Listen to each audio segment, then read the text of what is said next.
김지영 과장님께서 오늘 들으신 내용을 총괄해서 발표를 해주시겠습니다. 큰 박수를 맞아주시기 바랍니다. 네, 안녕하세요. 저 보건복지부 아동복지정책과장 김지연입니다.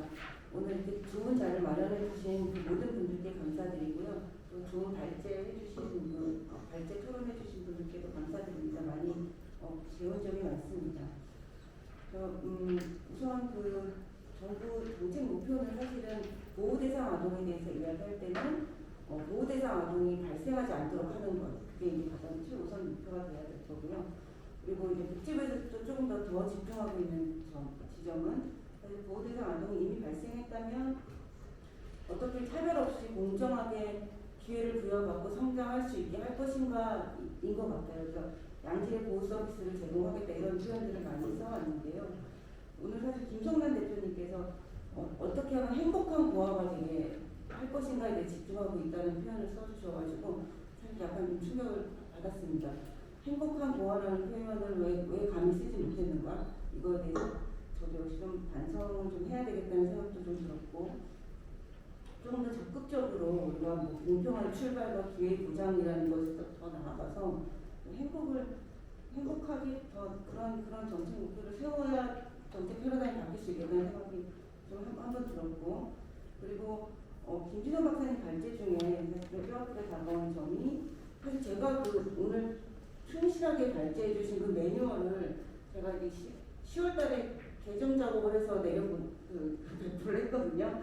그리고 하면서도 어떻게 아이들이 편하게 해줄까, 어떻게 하면 아이들이 시설에서 편하게 해줄까에 대해서는 생각을 못했던 것 같아요. 정말 반성을 많이 했는데 그거 말고 대신 어떻게 하면 우리 공무원들이나 우리 돌보는 사람들이 촘촘하게 이 아이들의 삶을 점검해서 안전하게 잘하고 있는지 확인시킬까를 생각했지, 이게 편하게 해줄 것인가에 대해서의 관점을 갖지 못했던 게 참 부끄럽다는 생각이 들어서 조금 제 발제에 앞서서 이제 그런 점을 잊지 않고 앞으로 좀 더 세심하게 챙겨야겠다라는 생각했다는 말씀 드리고요. 그리고 우리 고미애 교수님께서도 해주신 의견 발제 들으면서 느낀 게 정말 좋은 사람을 만나게 해주는 것이 정말 가장 중요하겠다. 그 생각이 들었습니다. 그래서 저희가 이제 정책들을 복지부에서 그동안 하고 있는 정책들, 제 발제는 복지부에서 현재 집중하고 있는 정책들과 앞으로 집중해 나가려고 하는 것들에 대해서 조금 설명드리는 걸로 발제를 마무리를 해야 될 것 같은데, 좋은 사람을 만나게 해주겠다는 것은 정책 목표 중 지금 집중하고 있는 것의 가장 핵심적인 부분이긴 합니다. 충분하지 않다는 걸 저도 알고는 있지만 그 정책 목표인데, 그래서 이제 저희가 2020년 10월부터 이제 배치하기 시작한 게 아동보호 전담요원과 학대조사 공무원들을 시군구에 배치를 했잖아요. 그래서 이분들이 이제 특히 아동보호 전담요원은 지금 보호 대상 아동들을 3개월에 한 번씩은 그 시설이든 가정 위탁받은 방문을 해서 우리 아동들이 어떻게 살고 있는가를 점검하는 것이 가장 주된 업무입니다. 그래서 이제 이분들이 가서 이제 아까도 말씀드렸지만 매뉴얼 개정하면서 이분들이 가서 어떻게 하면 아동과 의사소통을 잘하면서 이 아동이 그 좋은 어떤 환경에서 자라고 있는지를 잘 점검할 것인가, 이런 것들을 중심으로 고민을 하고 있습니다. 그래서 조금 통계적으로 이제 들여다봤더니 2020년 10월 기준으로 봤을 때는 한 3번 정도는 나가셨더라고요. 그래서 3번 정도는 양육 상황 점검을 그래서 평가를 하셔서 그 조치에 대해서 이제 뭔가 더 나은 방법들을 이제 고민하고 계시다고 저희가 생각이 됩니다. 그래서 앞으로 좀 집중하려는 부분은 집중해야 되는 점은 이 사람들이 조금 더 이제 좋은 사람이 되게 하는 것, 그래서 전문성을 더 갖춰야 되는 것, 그리고 좋은 수단을 가지고 아이들을 만나게 해주는 이런 것들을 우리가 틀을 만들어 놨으니 그 부분에 집중하면 되겠다는 생각이 좀 하나 들었고요. 두 번째는 자립지원 대책입니다. 이게 20년에도 발표를 했고, 21년에 발표를 했었고, 그리고 최근에 이제 그 극단적인 그 선택 사건이 발생한 후에 또 노력해서 보완 대책을 이제 지지난주쯤에 발표를 또 했습니다. 그래서 이 부분도 뭐 여러 가지 것들 이제 기존에 했던 것들을 조금 보완해 나가는 방식으로 했지만 이 자립지원 대책에서도 또 이제 한 가지 더 많이 이제 지적을 해주신 게 이제 심리 정서적인 지원. 그래서 이 부분은 어떻게 하면 또 이제 아까 말했듯이 좋은 사람과의 관계를 맺어줄 것이냐 이 부분이랑 그런 것들을 확대할 수 있는 방법들 좀 고민해가지고 여러 가지 발표를 했습니다. 이것도 두 가지는 사실 자립지원 전담기관과 또 그 사례관리사와 같이 또 배치가 되니까 그 분들이 좀 잘 소통하면서 관계를 맺어가면서 할 수 있는 제 역할을 할 수 있도록 도와가는 것이 우리 복지부에서 이 두 가지 방향 정책에 대해서는 이제 나가야 되는 방향일 거라고 한번 다시 정리를 해봤고요. 세 번째는 조금 이제 보다 큰 틀에서 근본적인 접근 방법이 좀 변화돼야 되는 점들이 있는 것 같아요. 이게 큰 틀에서 바뀌어야 되는 접근 방법이라 시간이 좀 많이 걸리는데 첫 번째 이제 우리 김미 의원님과 여기 대표님 오청아 대표님 계속 같이 힘써주시는 게 입양특례법 개정안이 입양특례법 개정인데요. 이거는 이제 국가가 책임을 지고 사실 목표 자체가 국가가 책임지고 어떻게 하면 좀 더 최선의 입양을 보낼 수 있을 것이냐, 더 좋은 가정을 찾아줄 수 있는 방법을 이제 국가 책임하에 고민해 보자는 취지로 이해를 해주시면 될 것 같습니다. 그동안 이제 입양기관에서 많은 역할을 해 오셨는데 여러 가지 변화가 있었던 것 같아요. 그래서 정책 환경도 많이 변화했고 특히 또 아동 수도 많이 감소했고 또 어떤 사회적인 가치관과 규범 체계나 이런 것들이 많이 달라져서 이제 기존의 관행으로는 더 이상 이제 국내 입양 아이들이 원하는 입양 체계가 이제 조금 변화가 필요한 시점이라고 봤고 그래서 이것들이 합의가 많이 돼서 대안이 준비가 되어 있는 상황이라 이게 통과되면 저희가 해 나가려고 차질 없이 좀 진행해 보려고 하는 점이고요. 그리고 또 한 가지는 이제 더 큰 틀에서 좀 장기적인 접근 방법을 해야 되는 것이 올해 이번 정부 이제 국정과제에 이제 시설에서 탈피시켜서 아동 보호 보호 체계 자체를 시설에서 좀 탈피해서 가정형 보호로 활성화시킬 수 있는 방법들에 대한 중장기적인 로드맵을 만들겠다라고 저희 발표한 바 있습니다. 그래서 그 부분에 대해서 기존의 시설은 어떤 식으로 기능 전환을 시킬 것이고 그리고 어떻게 가정형 보호의 인프라를 확충할 것이냐, 위탁 가정이든 아니면 입양이든 그런 것들 다 종합적으로 조금 논의할 수 있는 자리를 만들었고 그거에 대해서 논의를 지금 시작을 하고 있습니다. 근데 이게 사실 시설은 아동 입장에서는 집과 같은 것이라 이것은 어느 날 갑자기 우리 정부에서 방향 바꿨다고 어떻게 할 수 있는 건 아니라고 생각하고 조금 중장기적인 비전을 그림 하에 움직여야 되는 점이라고 생각합니다. 그래서 지금 현재는 협의체를 구성해서 운영을 하고 있고 내년 말 정도에 발표하는 걸 계획을 가지고 지금 작업을 하고 있으니 그 부분에도 좀 많이 참여해서 좋은 의견 주셨으면 감사하겠다는 생각이 듭니다. 그리고 이거 외에는 이제 큰 틀에서 논의하는 것 외에는 조금 아동복지 체계를 보면 굉장히 디테일하게 챙겨야 되는 것들이 많은 것 같아요. 그래서 얽힌 여러 가지 이제 사람이 아동이 성장해서 잘 보호받고 있는데 다양한 제도들이 얽혀 있는 지점들이 있어서 이 제도적으로 조금씩 개선해 나가야 되는 부분들이 있는데 첫 번째, 가장 중요한 게 집중해서 좀 준비하고 있는 것들이 후견제도 개선 방안입니다. 그래서 아까 우리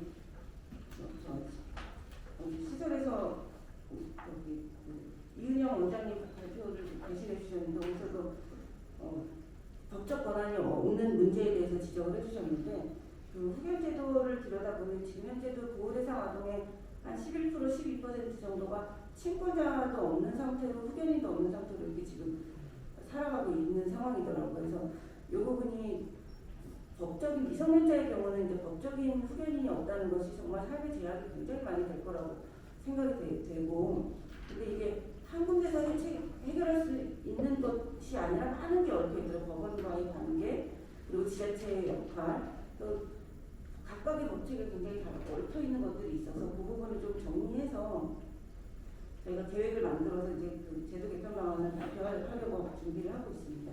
그 부분도 조금 그 부분이 조금 개선이 되면 그래도 지속적인 후견인이 성년이 될 때까지는 후견인이 생겨서 법적으로 맺어지는 관계가 생겨지지 않을까 그런 데에 좀 도움이 되지 않을까라는 생각이 들고요. 그리고 두 번째는 그 출생 미신고 아동에 대해서 어떻게 바라보고 아동 보호의 관점에서 어떻게 정리를 해줄 것이냐의 문제가 있는 것 같아요. 이 출생 신고 자체는 사실 법무부 업무라서 복지부에서 굉장히 좀 약간 전문적인 영역이 있고 복잡한 절차들이 있어서 이게 아동 보호 관점이 조금 반영된 절차가 마련될 필요가 있겠더라고요. 그래서 그런 부분들을 지금 현재 준비를 하고 있습니다. 그래서 그런 것들 조금 디테일한 것들 챙겨가면서 큰 틀에서 이걸 바꿔야 되는 것들 논의하고 이렇게 준비를 해 나가고자 합니다. 그래서 앞으로도 또 많은 그 도움을 주셨으면 좋겠고 당사자의 의견이 굉장히 이제 많이 반영이 돼서 이런 것들이 하나하나 좀 다 준비가 되었으면 좋겠다는 바람입니다. 네, 그럼 이상으로 저는 짧은 발제를 이렇게 마치도록 하겠습니다. 감사합니다. 네, 뭐 중재하는 과정에서 이제 근본적인 것까지 뭐 가정형 보호의 확대라든지 후견제도라든지 출산 미신고 아동 보호까지 고민하고 계시기 때문에 뭐 잘하실 수 있도록 다시 한번 큰 박수 부탁드립니다. 네, 제가 지금 처음 시작할 때는 5시까지 될까 이러면서 했거든요. 저는 진짜 한 2시간이면 끝날 거라고 생각을 하고 이렇게 했는데 벌써 이제 5시가 됐습니다. 선생님들 죄송하지만 한 10분 정도만 시간을 주시면 그 정도의 마무리를 짓도록 이렇게 하겠습니다. 그래도 발표했던 두 분에게는 기회를 한번 드리는 게 좋을 것 같아서 발표자에게 우리 변미 교수님과 김지선 박사님께 한마디씩 발표하실 의견을 내실 수 있는 기회를 드리고 오늘 마무리 사회자님께 마이크를 넘기도록 하겠습니다. 변미 교수님부터. 네, 감사합니다. 많은 관심을 가져주셔서 감사드리고요. 제가 또 어쩔 수 없이 또 역할인지라 우리 과장님께 여쭤보고 싶습니다. 저희 그 많은 시설에 계신 분들과 또 요청하시는 부분들이 그 가정 연계, 가정 체험 이 부분에 대해서 좀 정부가 좀 관심을 가지고 좀 표준화된 매뉴얼 이런 부분 좀 부탁을 드리고 아까 말씀드렸던 우리 아이들이 사실 가장 많이 또 생활하는 곳이 학교인데 학교 현장에서 우리 아이들이 좀 편안할 수 있도록 그래서 학교 아이들이 이제 본본에 있다가 학교로 가면서 처음 만나는 사회가 너무 차갑고 심리적으로 또 한 번의 어떤 충격을 받는 그런 부분인데 이렇게 좀 학교 현장을 좀 변화시켜 줄 수 있는지 그런 노력들이 부탁을 좀 드리고 그다음에 말씀드렸다시피 이미 이제 보호종례에서 성인이 되신 분들에게 자녀구입을 지원해 줄 수 있는지 이 부분 좀 어떻게 그러니까 현재로서는 뭔가 지금 제도권에서는 지금 진행되고 있지 않은 부분이라서 좀 여쭙고 싶습니다. 네네네. 네, 이런 것들 좀 조금 돌아가서 제가 한번 들여다보긴 해야 될 것 같긴 한데요. 자동모임 지원은 지금 바람개비 서포터즈랑 뭐 자립준비 청년들에 대한 자동모임 지원은 조금 많이 발표도 되고 있는 것 같고요. 가정연계 가정체험에 대한 매뉴얼 사실 우리 아동보호 전담요원들의 업무 목표 중에 하나가 또 원가정으로 많이 보내고 가정연계는 아니죠. 원가정과의 관계를 이제 유지해 나가는 그런 것들에 있고 그거에 대해서 원가정 복귀 프로그램을 어떻게 운영하는 게 좋을 것인가에 대해서는 저희가 고민을 하고 있어요. 그런데 외부에 있는 가정 체험 프로그램까지는 사실은 고민을 못해요. 이것까지 우리가 매뉴얼을 줄 필요가 있는지는 고민을 못 해봤는데 저는 생각해보니까 이성남 대표님께서 한번 전화 주셨던 사례도 하나 있었던 것 같아요. 뭔가 이게 긍정적으로만 작용하지 않고 뭔가 중구난방식으로 좀 운영되는 면도 있겠다는 생각이 갑자기 드는데요. 저희 권리과도 있으니까 아동 권리과도 있으니 소방과하고 한번 협의를 해보겠습니다. 그리고 인식 개선 관련해서는 정말 소통이 가장 중요한 것 같아요. 그래서 당사자분들이 많이 이렇게 나서 주시고 자주 만나고 하면서 사회하고 계속 소통하면서 할 수 있는 자리 저희가 계속 또 만들도록 하겠습니다. 네, 김지선. 네, 오늘 저도 많이 고민하고 생각하고 공부하는 시간이라서 정말 감사드리고 제가 아까 두 가지를 이제 말씀드리고 싶은데 저는 사실 되게 오랫동안 자립에만 좀 관심이 많았던 사람입니다. 그래서 자립을 연구하고 자립 준비 청년들을 만나면 만날수록 이들의 보호 과정이 더 중요하구나라는 걸 깨닫게 되었습니다. 그래서 보호 과정부터 어떻게 보호할지 그런 것들을 조금 더 고민해 봐야 되지 않을까. 그것이 곧 자립이 아닐까라는 생각이 들어서 과장님께서 그 부분도 이제 챙기신다고 말씀하셨으니까 되게 반가우면서도 잘 만들어졌으면 좋겠다라는 생각이 들고요.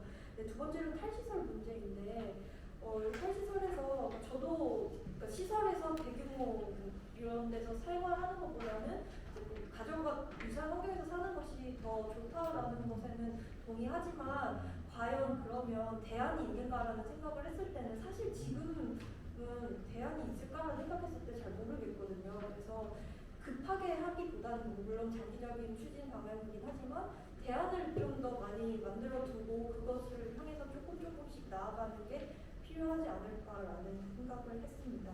그리고 마지막으로 하나는 아까도 말씀드렸던 것처럼 양육자인데요.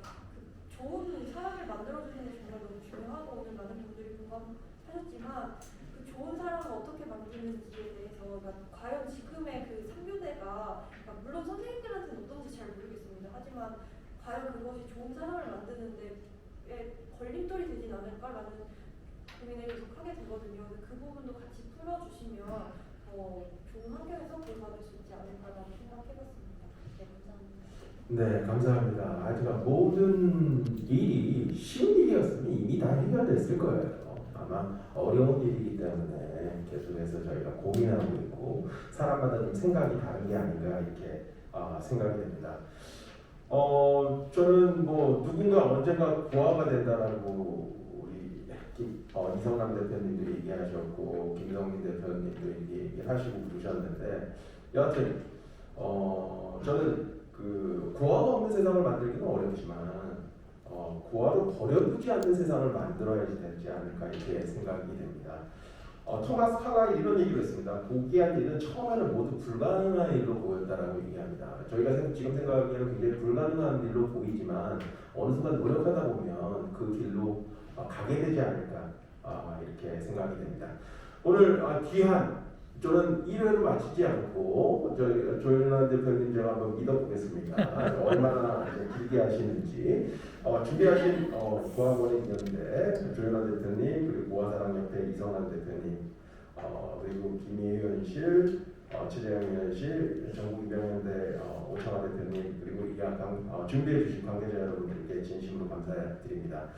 주제 발표해 주신 두 분, 그리고 사례 발표해 주신 5분들께 진심으로 감사드리고 늦은 시간까지 죄송합니다. 사회자의 중요한 책임은 시간을 잘 지키는 건데 저는 진짜 짧게 끝날 줄 알았는데 길게 이어져서 죄송하고 그렇지만 많은 것들을 얻어가시는 많은 고민을 하게 되시는 그런 기회가 되셨을 걸 믿고 모든 참석하신 모든 분들께 감사드리면서 마지막으로 유보현 아나운서님께 마이크를 넘기겠습니다. 감사합니다. 네, 감사합니다. 지금까지 3부 진행을 맡아주신 정익준 교수님께도 다시 한번 큰 박수를 부탁드립니다. 네, 제1회 국회 고아 컨퍼런스를 이제 마쳐야 할 시간입니다. 그래서 말씀해 주셨지만 국회의원 김미애 최재형 의원이 주최하시고 고아권익연대와 한국고아사랑협회가 주관한 이번 행사는 2분의 주제 발표와 5분의 사례 발표 토론까지 함께 했습니다. 이렇게 긴 시간 동안 보호대상 아동과 보호종료 청년들의 삶을 재조명해보고 앞으로 이분들을 위한 법과 제도의 변화를 어떻게 이뤄가야 하는지에 대한 실질적이고도 필수적인 이야기들을 나눌 수 있는 중요하고 뜻깊은 자리였던 것 같습니다. 긴 시간 동안 함께 해주신 모든 분들과 또 이 자리를 마련해 주신 많은 분들께 감사 인사를 드립니다. 모두 안녕히 돌아가시기 바랍니다. 저는 아나운서 유보연이었습니다. 감사합니다.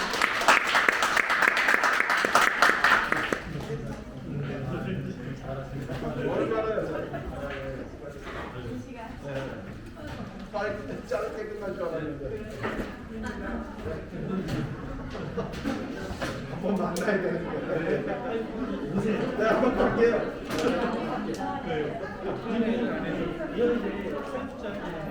네, 맞아요. 잘못하고 있었는데 그렇게까지 너무 했거든요. 제가